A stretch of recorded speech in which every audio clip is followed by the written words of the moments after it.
অনেকে আছে ক্ষমা করতে চায় না, কঠিন হৃদয়, পাথরের মতো শক্ত হৃদয়, মাফ করতে চায় না কাউকে।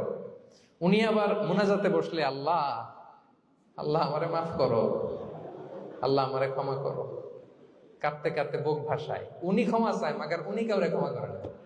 এরকম ডাকাত আছে না নাই? চিন্তা করছেন? উনি ক্ষমা চায় আল্লাহর কাছে, কিন্তু উনি ক্ষমা করে না। প্রিয় ভাইরা, ক্ষমা করুন। যে ক্ষমা করে সে ক্ষমা পায়। আচ্ছা, একটু চোখটা বন্ধ করে, চোখ বন্ধ করলাম আমি, জানা অজানা পাপের পাহাড়ের দিকে তাকালাম। এবার একটু চিন্তা করেন যে কি পরিমাণে ক্ষমা আল্লাহর পক্ষ থেকে আমার জন্য প্রয়োজন। চিন্তা করেছেন? এবার চোখ খুলুন, পাপের পাহাড়ের দিকে একটু তাকান। আপনার আপনার জানা অজানা যে পাপের পাহাড়, তাকান এবং ভাবুন এগুলোর জন্য কি পরিমাণে ক্ষমা আল্লাহর পক্ষ থেকে আপনার দরকার, প্রয়োজন। সেই প্রয়োজনের তাগিদে হলেও ক্ষমা করুন। খেয়াল রাখবেন, যে ক্ষমা করে সে ক্ষমা পায়, যে অন্যকে ক্ষমা করে না সে ক্ষমা পায় না। তাহলে আল্লাহর কাছে ক্ষমা চাওয়ার আগে আপনি আপনার পাশের লোকদেরকে ক্ষমা করবেন। পারা যাবে তো ইনশাআল্লাহ?